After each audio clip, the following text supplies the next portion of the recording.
Baldur's Gate is not a very beginner-friendly game. As a matter of fact, I would say that it's everything but a beginner-friendly game. This is going to be based on the 5th edition of Dungeons & Dragons, and these tips that I have for you right here, they are aimed for new players and to help you to manage the perilous hazards that you are going to have in this world that much better. What is up, you damn gorgeous and beautiful gamers? Welcome back to RPJames. This is Mariel Kona, a date where I like to discuss about RPGs.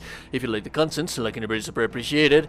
No one's told you today you're a gorgeous and beautiful person. You are indeed a gorgeous, beautiful person. So let's start with the very first one, and no, this is not self-promotion. This is something very important that you need to have in mind. Watch guides. This game is based on the 5th edition of Dungeons & Dragons, and do have in mind that the tabletop game has a handbook of terminology, stuff that you need to know, stuff that you need to be aware of, and it's a book of, depending on the firm, depending on the edition, and depending on a whole lot of different factors, but it's usually roughly, it's going to be a read of 300 pages. Now, this is not a book that you would read by leisure. This is just a book that you would read when you need to understand the rules of this game, when you have the need to understand the terminology for you to be able to play the game properly. I wouldn't say that this is Baldur's Gate 3 is going to be 100% respecting the fidelity to the source material, which is the tabletop game.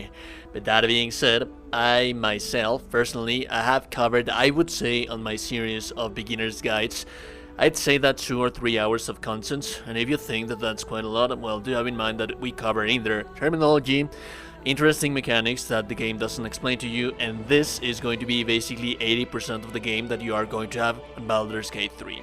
So this is based on a book of 300 pages that I not mean to scare you, but this game is not like the rest of the RPGs that you are accustomed to if you are a new player, so you better understand these terms if you want to have a nice time with this game, because this game, it's going to have a lot of different terminology, a lot of different mechanics.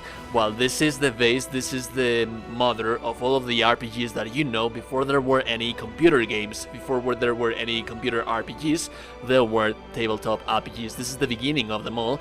But that being said, it's very different than the rest of the RPGs that you know and you grew up to love. So that being said, save often. Sometimes there will be many factors that are going to give you a hard time. There's going to be tricky fights, there's going to be a whole bunch of different things. There is going to, this world wants to kill you. Think of this thing as a dungeon master, that the idea, it's just, yes, give you a nice narrative experience, but this game wants to kill you. There will be times where you are going to be exploring the world and you are going to be sucked into a conversation that you're not going to be able to get out from, and if you're not prepared for that fight, then it's always a nice idea to run. You don't always have to fight. You don't always have to remain in there and tank and push through it. It's always a nice idea to just go back, rethink the options that you have, explore different places, get stronger, and then come back to that place where you would have a hard time. But if you didn't save properly, if you didn't save often, you would be losing lots, and I say lots, of in-game playtime, and that is going to eventually stress you out. Do not save scum. Yes, I know that we all are save scummers. We have been save scummers at some point. It's different to do it, and I wouldn't say that you shouldn't be doing it in this game if you have a really bad choice decision that you're not feeling comfortable with, then be my guest. But then again, this is a narrative-driven experience, and let me tell you, if you allow the game to just flow as it's supposed to be, as it's intended to be, this is a narrative experience that you are going to be able to explore firsthand.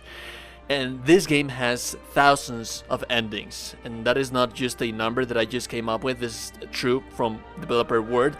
It has 175 hours of cutscenes. That doesn't mean that you are going to be sitting throughout the longest movie game in history. What that means is that there's just so much versatility in your choices, consequences, and if you allow yourself to go with the stream, you are going to be filled with a gaming experience that we have never seen before. Because yes, I know that there's going to be many a time where you're not going to be comfortable with that decision, with that choice, but that choice is going to lead you to something completely different that you otherwise wouldn't be able to experience. So let the game guide you. Do not save scum. If you fail a check for a conversation, if you fail to do something like you wanted to do it, then live by your choice, uphold those decisions, and keep moving forward. Let this game treat you like you are supposed to be treated, like a gamer, a beautiful gamer that needs a beautiful narrative experience, and this is what is going to be delivered to you if you not save scum often. Tied to the previous one, examine your enemies. Sometimes you will be exploring the world, and let me tell you, this game is not going to hold your hands. The encounters, they are already pre-established, and do have in mind that we just have 12 levels on our characters.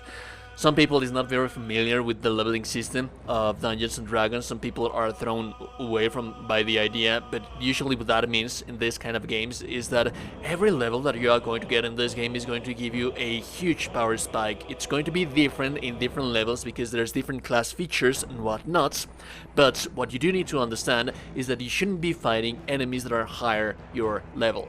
Maybe if you're a veteran, maybe if you have the best possible gear in the game, maybe if you have the most powerful, strongest, broken build, the most meta build, then you are probably most definitely going to be able to tank difficult encounters. But if you're not, you're a new player, then just use this little mechanic that I'm showing you right now. Examine your enemies. You can examine every single little thing before you get into a fight, and do not fight things that are beyond your capabilities. Do not fight things that are beyond your level. Then just get away, go somewhere else, explore, level up, and then come back, and now you can face that threat that you have in front of you. Loot every single little thing that you see in this game, not only because you're going to get the most powerful weapons from a magic corpse, not only because you're going to get the most powerful armor accessories from that magic corpse, but by exploring and looting every single thing that you see in this world, you're going to get money, but most importantly, you're going to get camp supplies, and that is the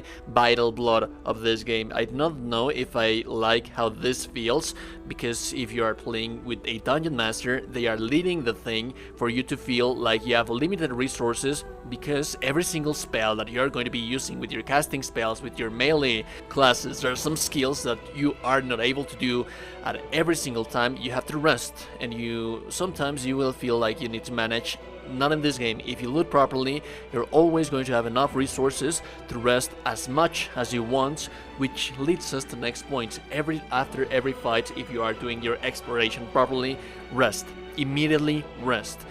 The amount of supplies, camp supplies that you have in this game, they are going to be taking inventory room, inventory burden, so might as well, since I have so many supplies, rest before every fight. Make this a habit.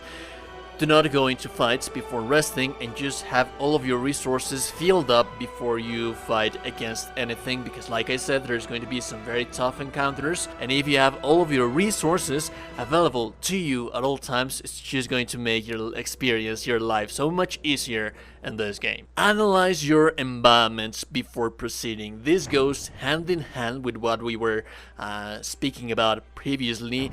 The game has thousands and thousands of endings, thousands of choices, many different ways to approach things. Veteran players sometimes do not like to fight that much because it consumes way too much time that you could be doing something else. Some of the players just enjoy the combat of it and they want to fight. Some of the players like to use their paladin, like myself, to humiliate people, and after humiliating people, just show off that you are the strongest badass in the entirety of Faerun, and just continue pushing forward because you're just that giga chat that can talk people into doing what they want to do. There are many different ways that you can approach this thing. Sometimes you would be able to reach a mission objective without killing anyone, by just using stealth, by using socials, by using the rest of the entirety of the map. There are many different routes that you can do. Your playthrough is never going to be the same that other person had.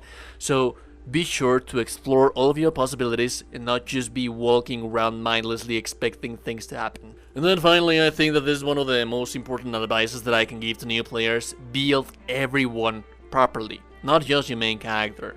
Most of the cases in RPGs, we like to spoil our main character with the best possible gear, the best weapons, the best armor, the best accessories, just all in all, the best things ever. And we like to focus our building our character on our main character to make him be a giga chat that can take everything by himself. That is not how it's going to work in here. You have to outfit every single little member of your crew. Granted, I know sometimes that could be quite tiresome. I know, I get it. And also, having in mind all of those numbers, learn how to build a character, watch a guide on how to build a character. There's a whole bunch of numbers that you need to have in mind. Luckily enough, there are some levels that are going to be self-guided with all of this kind of stuff. But that said, all of your crew, they should be properly outfitted with the best weapons, the best armor, the best for every single thing, la creme de la creme, and it also should be built properly every single member of your crew. Sometimes you are going to be fighting 20 enemies, and this being a turn-based game, it's just that there's going to be builds very strong that are going to be able to solo things. I have already planned all of those, but for the rest of this, if we're speaking in the general idea of the game, this is supposed for every single crew member to be doing a specific role and to be doing their share. They should all be powerful, they should all be taken care of, they should all be mindfully built, not only on gear, but on the levels as well. So outfit every single one of your characters if you want to succeed in your adventures in Faerun. That being said, if you're a veteran and you have a little bit more of advice to new players that are trying to get into the world of Faerun, Dungeons and Dragons, the Forgotten Realms, then be my guest. The comment section is down below. All of your advices are going to be very valuable for new players. If no one's told you today you're a gorgeous and beautiful person, you're indeed a gorgeous and beautiful person, remember to like the video, subscribe to the channel before you close the door. Now I'll be seeing you goddamn gorgeous and beautiful people in the next one. Have a beautiful day, and goodbye.